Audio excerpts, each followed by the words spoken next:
धाकड़ खबर, बेखौफसमा बेबाक अंदाज।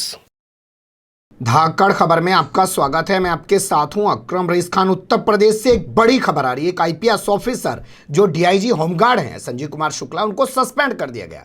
सस्पेंड करते हुए जिस चीज को आधार बनाया गया वो बड़ी कमाल की है। उन्होंने व्हाट्सएप ग्रुप जो बना हुआ था अधिकारियों का, जिसमें 97 ऑफिसर्स जुड़े हुए थे, उसमें उन्होंने ट्रांसफर नीति पर सवाल खड़े कर दिए थे। उसके बाद कहा गया कि वो अधिकारियों को भड़काने की कोशिश कर रहे हैं और उसी के चलते उनको सस्पेंड कर दिया गया है। तो ये अपने आप एक बड़ी खबर आ जाती है।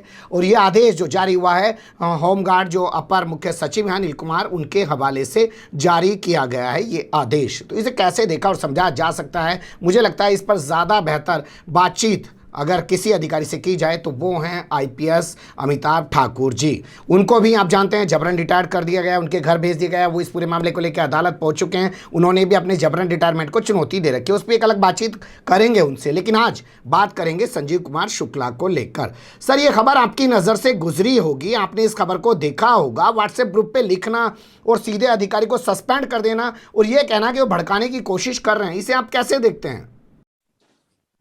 देखिए, मेरा ये मानना है कि कोई सही बात बोलना, कोई वाजिब बात बोलना, कोई गलत हो रहा हो उसके लिए आवाज उठाना, चीजों को लोगों तक लाना, यह एक प्रशासनिक दायित्व है, यह लोकतांत्रिक दायित्व है, यह संवैधानिक दायित्व है।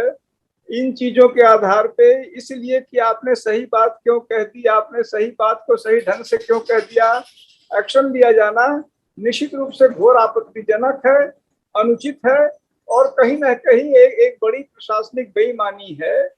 इसका उद्देश्य मात्र यह होता है कि जो आदमी सही बोले, सही करे, उसको डरा दिया जाए, उसको धमका दिया जाए, उसको चुप करा दिया जाए, ताकि इनके गुनाहों पे पर्दा पड़ा रहे और जो गलत सही कर रहे हैं वो चलता रहे।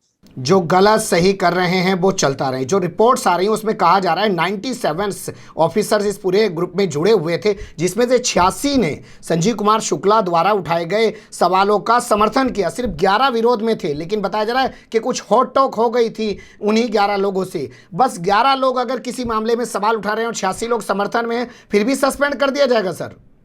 देखिए, मुख्य बात वही है कि हर विभाग में नीति कुछ है, सरकार की पॉलिसी कुछ है, उसकी व्यवहारिक जो इम्प्लीमेंटेशन है वो पूरी तरह अलग है।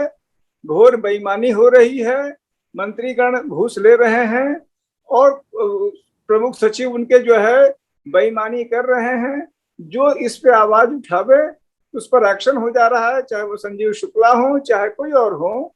तो सबसे कष्ट का विषय है कि जो सही बात बोले, सही काम करे, इनकी जो गलत हरकतों को पब्लिक में लावे, वह इनके कोप के, इनकी नाराजगी के शिकार हो जा रहे हैं, जो निश्चित रूप से दुर्भाग्यपूर्ण है। जो दुर्भाग्यपूर्ण है। लेकिन वहीं एक तस्वीर उभरती है कि मुकुल गोयल को डीजीपी बना दिया जाता। एक शख्स है अविनाश प्रकाश पाठक, वो इस पूरे मामले को लेकर हाईकोर्ट पहुंच जाते, कहते हैं इनके खिलाफ तो 2005 में लखनऊ के महानगर थाने में भ्रष्टाचार की एफआईआर दर्ज है, इस शख्स को डीजीपी नहीं बनाया जाना चाहिए। मतलब जो भ्रष्टाचारी हैं उनको तो डीजीपी बनाएंगे और जो सवाल उठा रहा है उसको सस्पेंड कर देंगे सर। देखिए, इसका एक तरीका यही है कि जो लोग सही काम कर रहे हैं, एक तो है कि जो कुछ ईमानदार अफसर हैं लेकिन डरपोक इतने बड़े हैं कि वो, उनको मैं कह सकता हूँ अंग्रेजी में गुड फॉर नथिंग किस्म के लोग हैं। ऐसे लोग जो कि ईमानदार भी हों, साथ साथ वो खुल के अपनी बात कहें, वो व्यवस्था की ओर देखें, संविधान की ओर देखें, चापलूसी न करें, इन नेताओं की ओर न देखें। ये नेता हमारे कोई माई बाप नहीं है, हमारा माई बाप संविधान है, देश का कानून है, जनता है।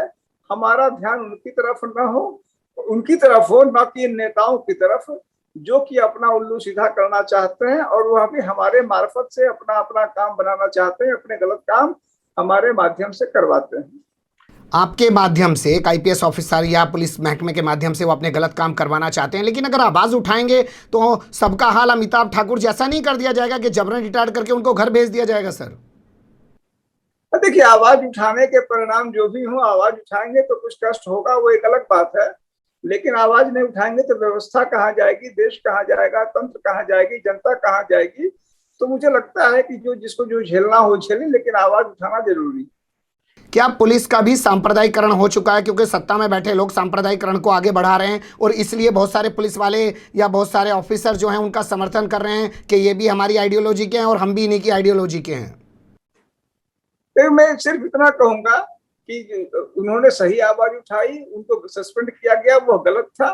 जो गलत है वो गलत है, उन्होंने सही आवाज उठाई। इस बात का मुझे गर्व है कि कुछ अफसर हैं जो अभी सही आवाज उठा रहे हैं और ऐसे अफसरों को सैल्यूट किया जाना चाहिए। बहुत बहुत धन्यवाद। क्या बस एक सवाल और छोटा सा सर, बस क्या ऐसे मामलों में भी हाई कोर्ट या अदालत का रुख किया जा सकता है जो इनको सस्पेंड किया गया है? ऐसे मामलों में मैं आपसे जानना चाहता हूं कानून क्या कहता है सर? देखिए, उन्होंने अच्छी काम किया है। अब इस बात की मुझे खुशी है कि आप लोग इस मुद्दे को सामने ला रहे हैं। ऐसे और लोगों को सामने आना चाहिए। जनतंत्र को इसकी बेहद जरूरत है। बहुत शुक्रिया सर, आपने अपने कीमती वक्त से थोड़ा सा समय निकाला और हमें दिया और हमारे साथ जुड़े। फिर आपसे किसी और ऐसे इस वक्त हुए या उलझते मुद्दों के साथ जुड़ने की कोशिश करेंगे, क्योंकि आप अपनी बेबाकी से बहुत सारी चीज़ें रखते हैं और आप जो है इस सरकार की आंखों में आंखें डाल के बात करते हैं, इसलिए आप इनकी आंखों में चुभते भी हैं। आपको जबरन रिटायर करके घर भेज दिया गया। देखना दिलचस्प होगा, IPS संजीव कुमार शुक्ला जो DIG थे झांसी और बुंदेलखंड के होमगार्ड डिपार्टमेंट में, क्या वो इस मामले को लेकर अदालत जाते हैं या वो इस मामले में ऐसे ही ठंडे से ले बैठ जाते हैं और दूसरे लोग डर जाते हैं जो बोलने की अगर कोई कोशिश कर भी रहे हैं या सोच भी रहे हैं। आप बने रहेगा धाकड़ खबर के साथ, फिर ऐसे ही किसी सुलगते हुए या उलझते मुद्दे लेकर मैं आपके सामने हूँगा हाजिर। फिलहाल अभी मुझे दें इजाजत।